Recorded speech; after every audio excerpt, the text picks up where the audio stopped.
இந்த நாள் உங்களுக்கு ஆசீர்வாதமாக இருக்கும். தொடர்ந்து இந்த நிகழ்ச்சியில பார்க்கிற ஒவ்வொருத்தரையும் ஏசப்பா அதிகமாக ஆசீர்வதிப்பாரு. இந்த நாள்ல ஆண்டவர் உங்களுக்காக தந்த வேத வசனம் சங்கீதம் 119 165. உங்களுடைய வேதத்தை நேசிக்கிறவர்களுக்கு மிகுந்த சமாதானம் உண்டு, அவர்களுக்கு இடர்கள் இல்லை அப்படின்னு வசனம் சொல்லப்பட்டிருக்கு. உங்களுடைய வேதத்தை நேசிக்கிறவர்களுக்கு மிகுந்த சமாதானம் உண்டு அப்படின்னு சொல்லப்பட்டிருக்குது. பாருங்க, இன்னைக்கு வேதத்தை படிக்கிறாங்க, அதே போல வேதத்தை வெறுக்கிறவர்களே இருக்கிறாங்க.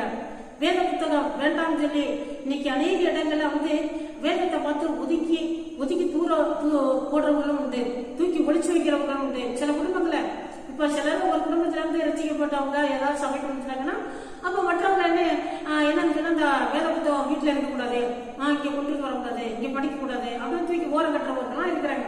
அப்ப அவங்க எல்லாம் பார்த்தா என்ன செய்யல, வேதத்தை நேசிக்காதவர்களுடைய வாழ்க்கை பாதிக்கப்பட்டவர்கள் வாழ்க்கை தான்.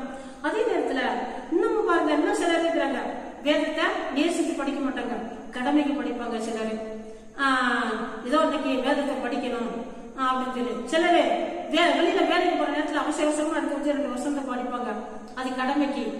சில வேலை படிக்காம போயிட்டோம்னா இது நடத்துருமோ என்னோட பயத்துல படிக்கிறவங்க இருக்கிறாங்க.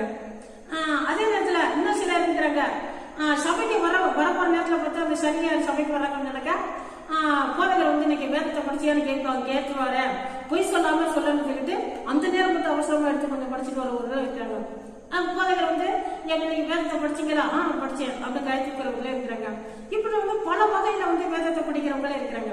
ஆனா அதே நேரத்துல வேதத்தை உண்மையா நேசித்து முழு மனதோட ஒரு ஆசையோட ஒரு விருப்பத்தோட விரும்பி படிக்கிறவர்கள், நேசித்து படிக்கிறவர்களை ஆண்டவர் அதிகமாக நேசிப்பாரு, அவர்களை ஆசீர்வதிப்பாரு. அது மட்டும் இல்ல அவர்களுக்கு என்ன இல்லையா இடர்கள் இல்லை அப்படின்னு சொல்லுது. அவங்க இடர மாட்டாங்க.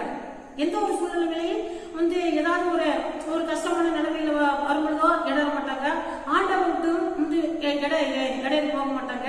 எதுவும் சூழ்நிலைகள் ஏதாவது கஷ்டமான நிலைமைகள் அதே போல ஒரு வியாதிகள் துன்பங்கள் ஏதாவது பிரச்சனைகள் வந்தாங்க ஆண்டவருக்கு ஒரே நினைச்சுக்கிட்டு இடையில போக மாட்டாங்க. இப்ப இது நேசித்து படிக்கிறவர்களுக்கு என்ன புரியும், அதனுடைய ஆழமான சத்தியங்கள், ஆண்டவருடைய அன்பு, ஆண்டவர் நம்ம எப்படி நேசித்திருக்காரு, என்ன சொல்லியிருக்காரு, என்ன நடக்க போகுது, என்ன நடந்து கொண்டிருக்கு, இதெல்லாம் அவங்களுக்கு தெரிஞ்சுக்கிற விஷயம். அது நேசித்து படிக்கிறாங்க. இப்ப ஆண்டவருக்கு உங்களுக்கு நல்ல சரியான ஒரு உறவாடு உண்டாகும். படிக்க ஆண்டவர் கிட்டைக்கு நெருங்கி வருவாரு, அவங்களோட பேசுவாரு. இப்ப விவாதத்தை படிக்கும் பொழுது பாருங்க, அவருடைய மெல்லிய சத்தத்தை நம்ம கேட்கறது போல இருக்கும். நம்ம எழுத்து படிக்கிறத மறந்துருப்பான், அவர் அவங்களோட ஏதோ பேசிக்கிட்டு இருக்கிற போல இருக்கும் வசனத்தை படிக்கும் பொழுது. அப்ப இப்படி படிக்கும் பொழுது ஏசப்பா என்ன அவங்க மேல ரொம்ப ஒரு சந்தோஷப்படுவாரு, அவர்கள் இடர்களே வராது. ஆண்டவரே அவங்க மேல கண்ணு கருத்துமாக இருந்தேன், அவர்கள் மேல ஒரு நோக்கமா இருந்தேன், அவர்களை ஆசீர்வதிக்க, அவர்களை காப்பாற்ற, அவர்களை வழிநடத்த, அவர்கள் மேல அவருக்கு ஆண்டவருக்கு ஒரு இரக்கம் உண்டாயிரும். இவ்விதமாக நம்ம வேதத்தை நேசித்து படிக்கிறவர்களாக மாறணும். அப்ப ஆண்டவர்களை ஆசீர்வதிப்பாரு. அதுக்காக நம்ம ஜெபணுமா? பரிசுத்தம் நல்ல பிதாவே, தோத்திரம் நன்றி ஏசப்பா. இந்த வேத வசனத்தை கேட்டா உடைய பிள்ளைகளை ஒவ்வொருத்தரும் ஆண்டவரே, அருமையான சகோதரி எல்லாரையும் நீர் ஆசீர்வதிக்க தகப்பனே தோத்திரையா. அப்பா வேதத்தை கடமைக்காக ஆண்டவரை படிக்காத முடியும். ஆண்டவரே தோத்திரம் நேசித்து படிக்கிறவர்களாக, அன்பாக படிக்கிறவர்களாக, உண்மையா படிக்கிறவர்களாக ஆண்டவரே உதவி செய்ய தகப்பனே தோத்திரம் நன்றி ஏசப்பா. ஆண்டவரே இந்த சத்தத்தை கேட்ட எல்லாரையும் ஆசீர்வதிங்க. இந்த நாள் அப்பா பிறந்த நாளை சந்திக்கிற சிறியவர்களுக்கா பெரியவர்களுக்கா தோத்திரம் எல்லாரையும் தெய்வமே நீர் ஆசீர்வதியும்.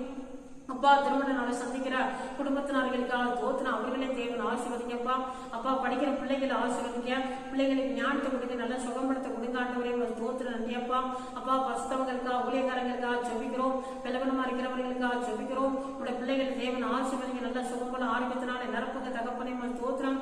இயேசுவே தோத்திரம் அப்பா. ஆண்டவரே மருத்துவமனையில் ஆண்டவரே வியாதி படிக்கல இருக்கிற எல்லாரையும் தேவன் விடுதலாக்குங்க ஆண்டவரே.